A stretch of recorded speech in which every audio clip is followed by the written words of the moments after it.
Check the mic and make sure it's So welcome everyone to the group chat, and we are finally back from our break. So I'm Darrell and I'm here today together with Xin Wei. It's been a while, okay? So just wanted to give you a little bit of updates on what was going on and why we did not upload episodes in the past 2 weeks. Okay, maybe I'll kickstart with Xin Wei first. What have you been up to, Xin Wei? Darrell and I haven't seen each other for a month because we were both like overseas. I was in the US for 3 weeks, and then when I come back, Darrell was also on his vacation. So yeah. So yeah, we've been traveling overseas. Xin Wei was touring the great USA. I was exploring the city of Sydney in Australia. Honestly, a much needed breather, I would say, out of finally COVID's over and stuff. I'm hoping some of your families are planning for travels. Maybe if you're in your national exam year, you hang in there a little more. I'm pretty sure you'll be rewarded, hopefully by the end of the year. Even a short trip to Malaysia is kind of nice just to, get it out of the country. Get out of this place. It's only after you travel overseas then you realize how small Singapore is. I think that is like wow. Singapore is like so small. I drive from like one end from like Jurong all the way to Pasir Ris. It takes 30 minutes. Overseas I can drive for 2 hours. Were you on road trip? Were you doing a road trip? Yeah, we were. And then we got like this cute little mid-hatch vehicle. We thought it was going to collapse midway, but thankfully it didn't. It was so wretched because it was like the vehicle was so like worn down, right? We had to get like duct tape from the mud to like tape up certain portions so it doesn't fall Why down. not get a better car? I don't know, man. When you're on a trip, you're always on a budget. But hey, today we're not here to talk about our vacation, but June holidays are coming, and today we want to discuss how can you maximize your June holiday. Now, a lot of time, come mid-year exam results, you might find that, hey, it's not satisfactory, or maybe you are further away from your goals than expected. Actually, June holiday is truly the game changer. Now, a lot of improvement can be made over June holiday, but there's usually the perception that, I got the whole month to revise and stuff. But to be very fair, with remedials here and there, and maybe you meet up with friends and stuff, actually 4 weeks is not a lot of time. So we just want to set the context of how best can you use your June holiday and how can you maximize in order to attain the academic goals that you set up for yourself, so that by the time it comes O-levels or A-levels or even your end of year exam, you're in a much better position because of the work that you have put up front during the June holidays. Maybe I'll just kickstart with Xin Wei. To you, right, how important is June holiday as a tutor and as a student yourself back in the day? I think it is a important break. Okay, let's start with students first, right? I think as students, it's an important break because like finally, but then a lot of students will tell you, oh, it's not really a break. Because I think some of my students, out of 4 weeks, they have to go back to school for 2 weeks. So it's like 50% discount of their break. But I think it's still nice, right? Because it's like finally not regular routine. Even if you have to go back for remedial, it wouldn't be like a whole day kind of thing. So it's a good break for sure, first thing. Then second thing is like you will have more time. But this more time means that it's at least this time is in your control. Because school time, there is time, but it's not in your control because you have to be school, be in CCA or things like that. That means that you have more time to do what you need to do. As a tutor, that's also when I nag at my students to like, this is time for revision.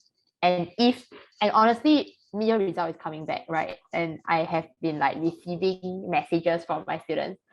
Either they did well and like good for them, or there are some students who still didn't get their ideal results. And my advice to them is, of course, like this is the time to catch up. Like this is the time to like do what you need to do to get the result so that the next exam you won't feel this disappointed anymore. Yeah. So during June holidays, like our tuition, like me and my kids, we will be focusing a lot on revisions. It's like recap again. Yeah. I think as a student, June holiday was like, I think like you said, it's a good break.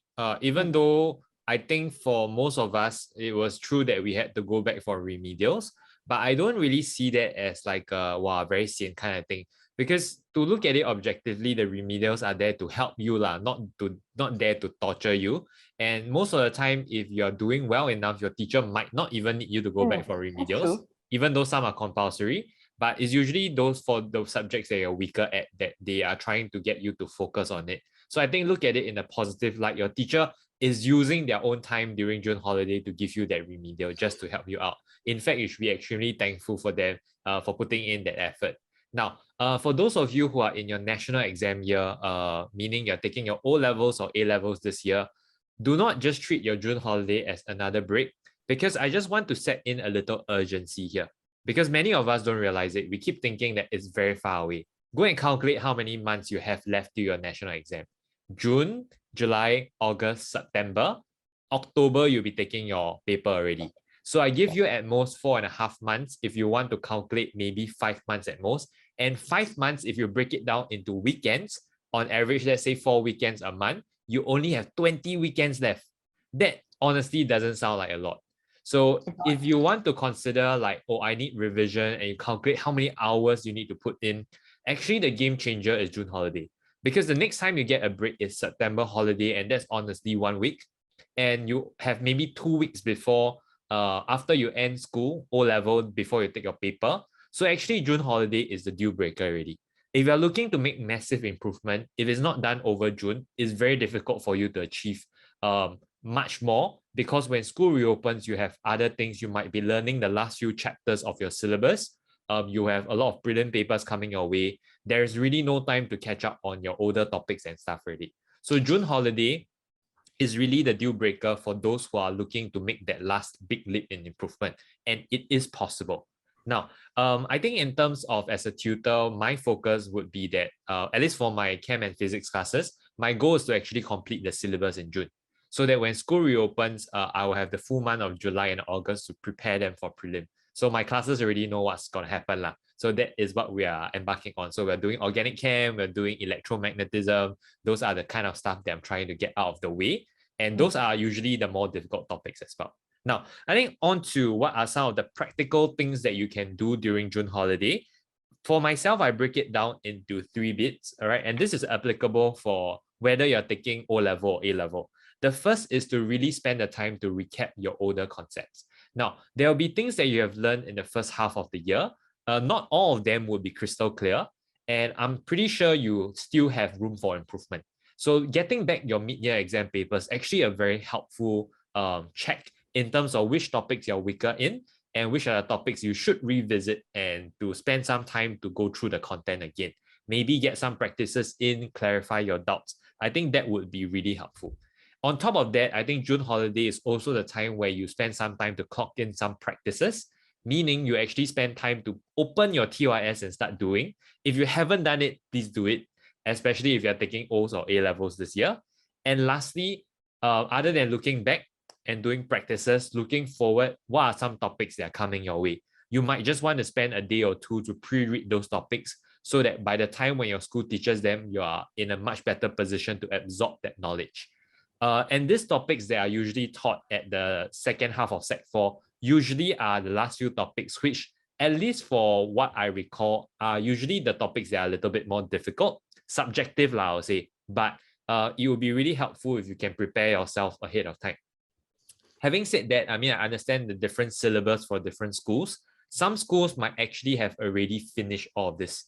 Okay, so it really subjected to your own school syllabus and timeline. But what I'm saying is that June holiday should not be a period whereby you completely let go and say that, oh, this is the break of all breaks. Not really. Even though I do want you to spend some time to recuperate and recharge, I think you can have days allocated for that and time allocated for that. But I think what we're hoping to convey here is, don't just think of your June holiday as a break anymore, especially if you're in your national exam year. You should be looking at it as a gear up for you to run the rest of the marathon. Okay, but I don't want to sound like I'm very preachy and like just study, because that is not it. I think if you listen to the podcast enough, you'll know that that's not our vibe at all. But I think what I'm trying to say here is that if you think there's a lot of time, think twice. Of course, rest up as much as you need to, but also remember that June holiday is the best time for you to be doing your catch up. I think Same it really with depends, right? I think it really depends because there are some students that are getting A1 out there, and good for them because it means that they really have quite solid foundation. And maybe this June holiday they really can like take it like half a bit, like really rest and then study half. But then if you are like very far away from your goal, like until now there are still some chapters that are like maybe Sec 3 chapters, maybe like the earlier this year chapters that you still don't understand. Then obviously there's quite a bit of to catch up to do. And then I think like this June holiday is like the best time to do this kind of catch up. You know, you always want like a lot of time to start revising. Like if you have 1 hour, you're like, man, I don't have the feeling to like start studying, but only have 1 hour and then I have to rush off to somewhere. Isn't June holiday the best time because you will have like the whole day? Like you can like take, even you take 1 hour to prep, right? You have like a lot of hours to really focus and dive deep. I feel like this is really the best time.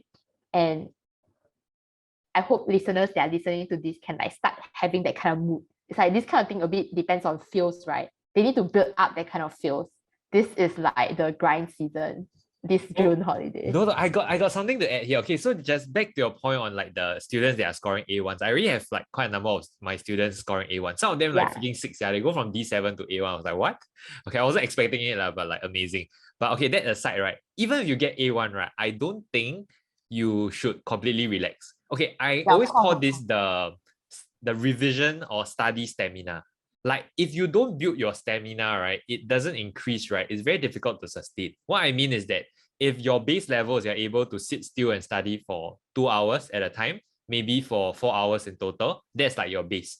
Then every day incrementally, you want to increase that so that your concentration span and your brain, I don't know what you call it, but your brain capacity is able to sustain that amount of revision.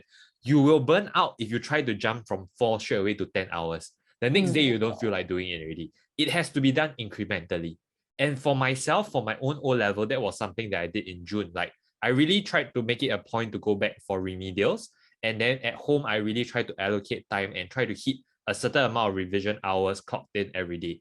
Then I think over time, I was able to build that stamina such that by the time I was revising maybe 8 to 10 hours a day, I didn't feel as fatigued as I should be.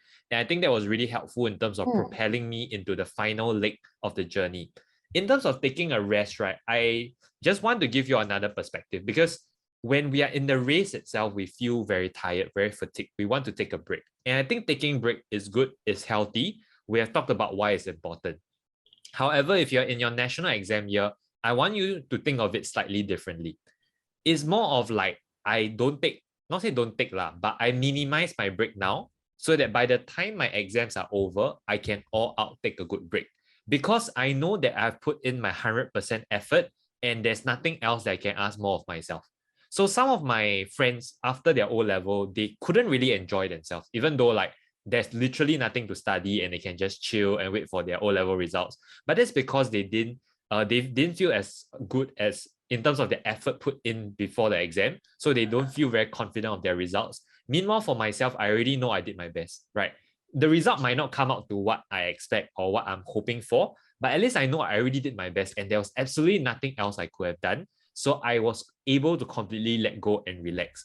Even more so for the A-level kids, you are literally not going to study for the next 6 to 7 months for the girls. And for the guys, dude, you're going NS, man.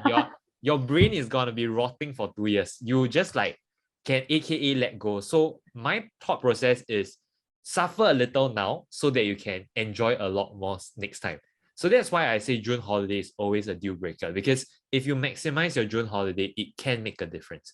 This is a true story for myself for both O level and A level. That was like my secret weapon, like how I, accelerate ahead and start the race all over again. Now, but anyway, down to more technical stuff, right? For revision strategies for June holiday, we have around a month, right? 4 weeks. So personally, what would you advise students to do? And what's the strategy that you employ? I would say that I think it's the same thing. I feel like we have talked about this revision strategy. I don't have anything special anymore, but the basic is the best. It's the most reliable. So same thing. It is your content, it's your practice. And when we are revising the content, it's not just reading through, it is about testing yourself. And let me bring out my favorite document, the syllabus document. At least that's like the minimum, like the basic. If you use the syllabus document to test yourself, it's like testing yourself active. And therefore, you are not just like reading through and like, yeah, I know what's going on, but you're testing yourself, you're able to write them down. And then I think, at least for both of us, our subject is keyword, keyword, keyword. Like, do you know your keywords? So many of them mid-year tell me that actually I know what this question is asking for, but the 4 mark, they only get 1 mark because they don't have their keywords. And I'm like, are you really surprised by that? Because you don't have your keywords.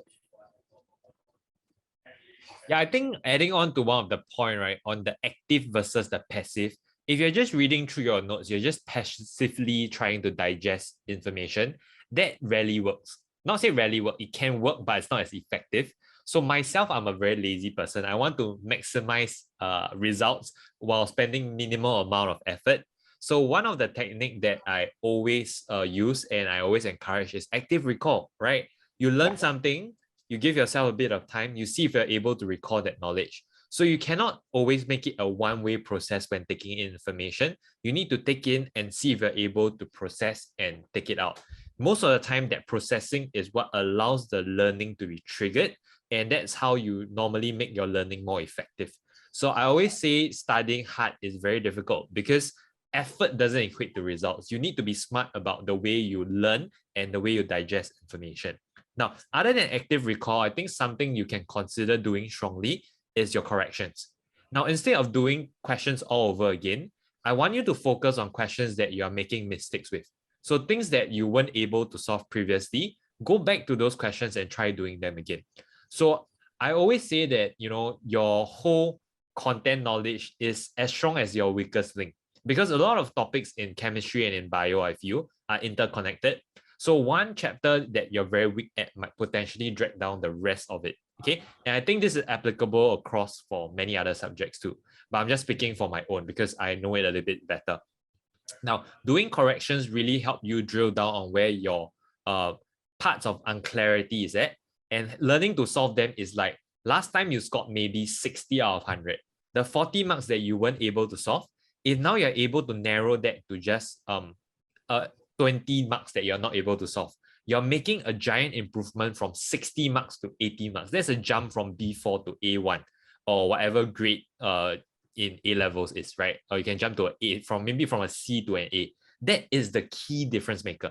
It's not about doing those chapters that you're confident of, questions that you already know how to solve, but it's looking back at the questions that you cannot solve, and during June holiday, you work it through and you're able to solve them.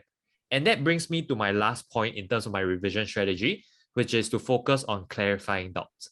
Now, your teacher will be there during remedials.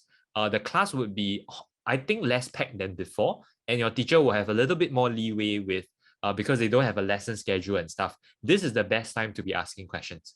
So if you go through the corrections and you still don't know what's going on, June holiday is the best time for you to clarify your doubts. Hopefully, moving forwards, you will not have any more question marks. So most of the time, the best students that I have, right, are the ones that ask the most questions. So just now I say, right, somebody improved from D7 to A1. It's because she asked a lot of questions. She always asks me questions and I love it. Why? Because it means she's thinking. So only a thinking student will ask questions. That's why, to me, students that ask more questions in class are the ones that are actually listening. Of course, you don't ask stupid questions, but I mean, even for me, right, I really don't have a stupid question unless it's completely unrelated. Like, Joe, what do you have for lunch today? I'm like, stop wasting my time. Okay, but I'll tell them what I have for lunch anyway. But my point is, asking smart, intelligent question is really the shortcut in terms of making rapid improvement. Now, I know while we say a lot about revision strategy, why it's important and how you can do it, there is a big question mark in terms of motivation. How do you stay motivated and how do you stay productive? Xin Wei, for those out there who have a very large inertia in terms of getting things started, what would you advise them? I think I would say, I think there will always be a very big inertia, right? Let's say you are thinking of like, oh, bio has 20 chapters. That is a lot to remember, that kind of thing. Like, it just makes you feel like there is so much and so big to conquer. So therefore, you are like, I don't want to start because it looks so daunting. I will say that break it down, like break those things, like the to-do list, break it down. Like, I know there's 20 chapters, like almost 100 learning outcomes. Don't think it, then break it down. Like, one day I'm going to do 10. Or if it's too much, one day do 5. When you think of 5, right, it's actually not so bad compared to 100.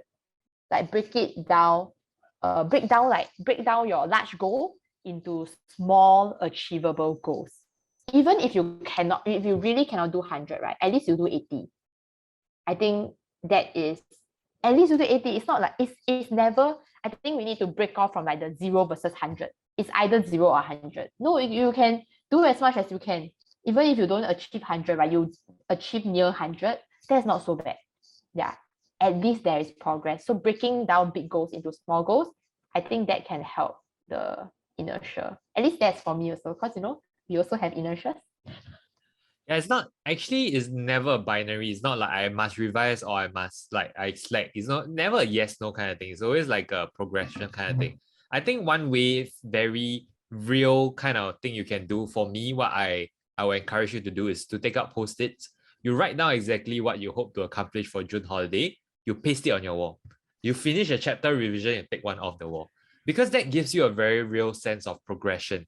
And seeing that post-it slowly getting off your wall one by one, it at least build that sense of like mini victory and mini accomplishment.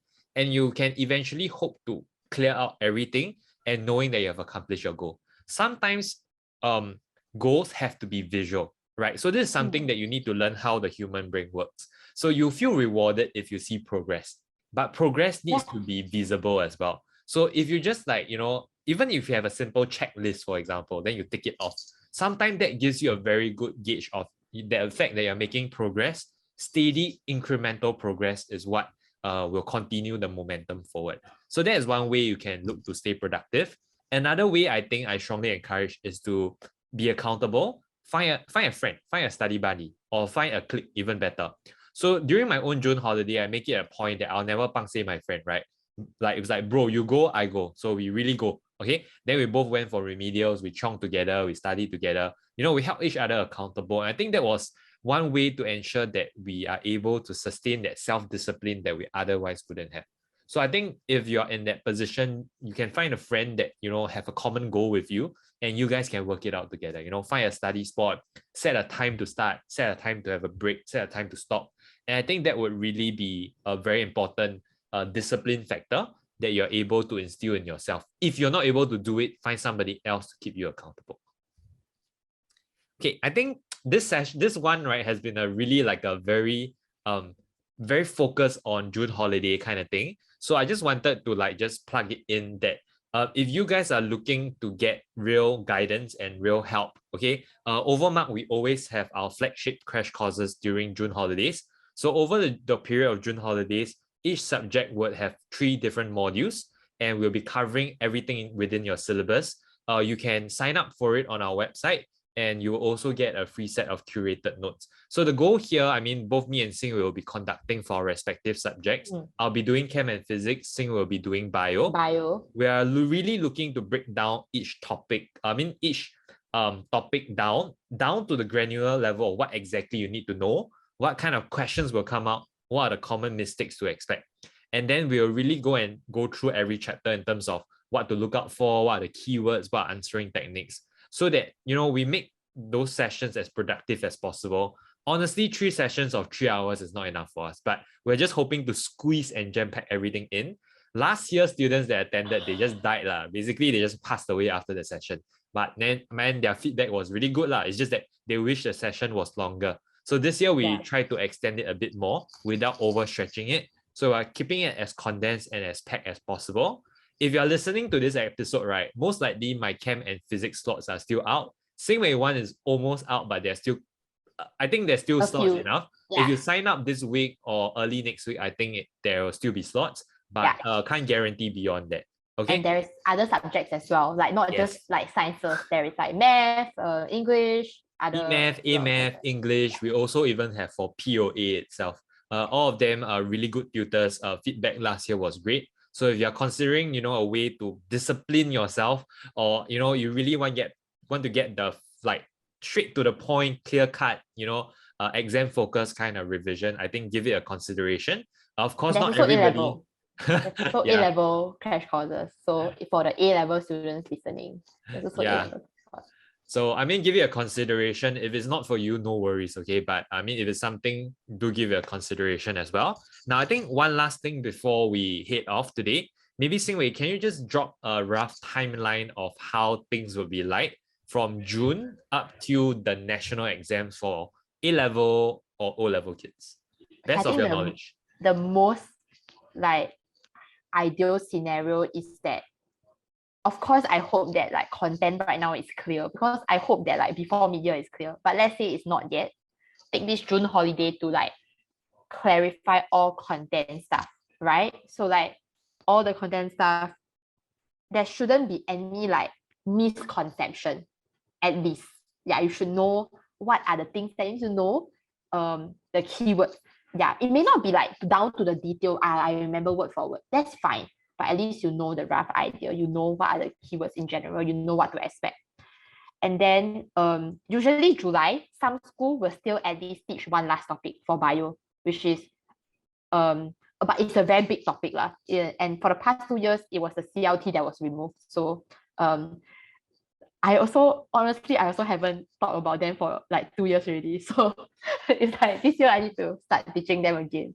So I was also looking at it. So actually that one, course is so large, right? It will take quite a bit of time of July, a new term lesson. So that's fine, right? So we will focus on that, because that topic is also like a guarantee will come out on a very large chapter.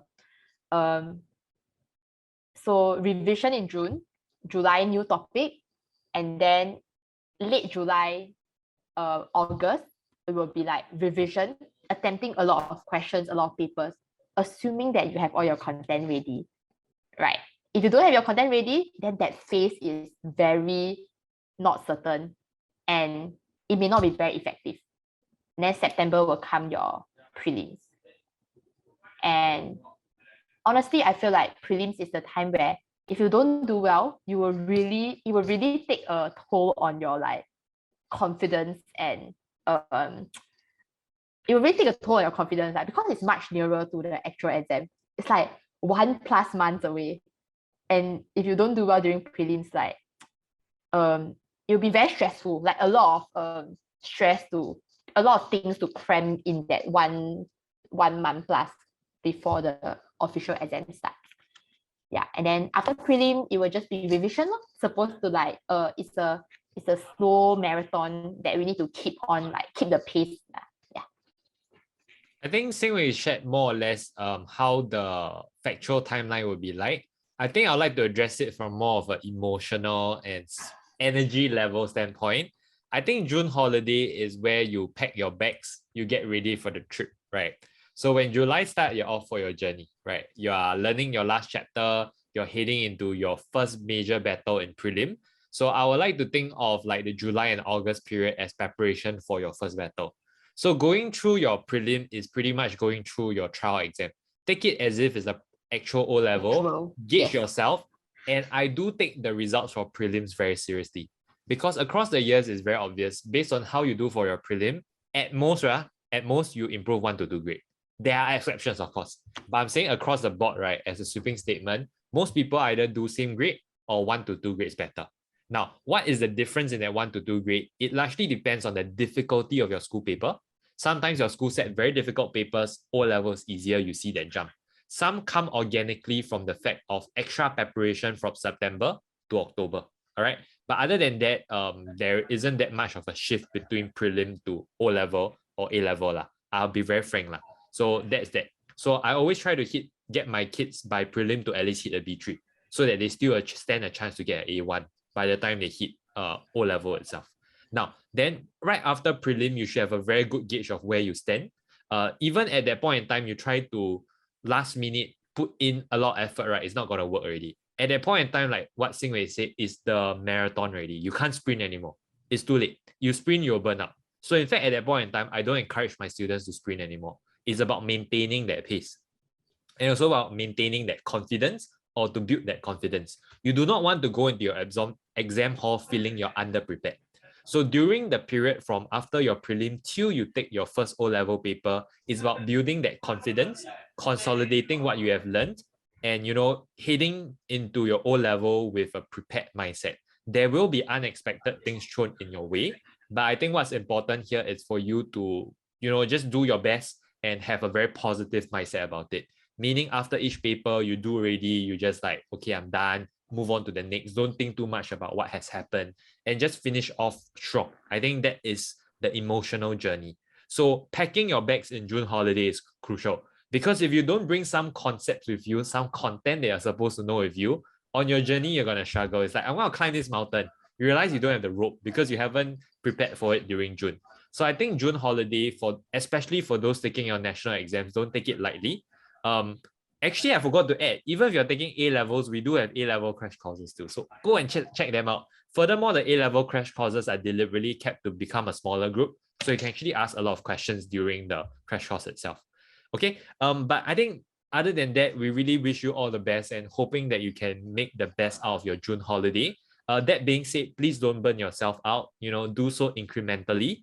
If your family is going for a trip, please do not bring your books there. Just go and chill, relax a little. When you come back, start refresh and go again. If not, I think June holiday is a deal breaker. I hope we emphasize how important it is. Xin Wei, any last shout out to students? Because I think this will go out in like the first week of June. So I just really hope that like students will not waste the June holidays. Like I think there will be a lot of regrets in the last week of June holidays. So I'm just hoping that at least this podcast can reduce that regrets, that like just spur that start. So at least some things are done. Even if it's not 100%, as I said, that's not like we need to like get out of that like 0 or 100 thing. If it's near to 100, we celebrate that as near as possible to 100%. Yeah. Yeah, and don't be trapped in a very quantitative approach, meaning you say, I need to do this amount of stuff, and then you do right, but you do so without thinking or learning. That won't be good. Okay, you want to do so and think about it from more of a qualitative standpoint. How good was the revision? How much did I actually learn? So focus on that rather than clocking blindly 10 to 12 hours. If you do 10 to 12, I rather you just do 3 to 4 effectively. I think that is a very big mindset change that could help you as well. Okay, and with that, we come to the end of today's podcast. Remember to leave us a like and even tell us what things you want us to discuss next in the comment section. We're more than ready to talk about them. If not, we'll see you in the next podcast. Goodbye, everyone. It sound right, boy.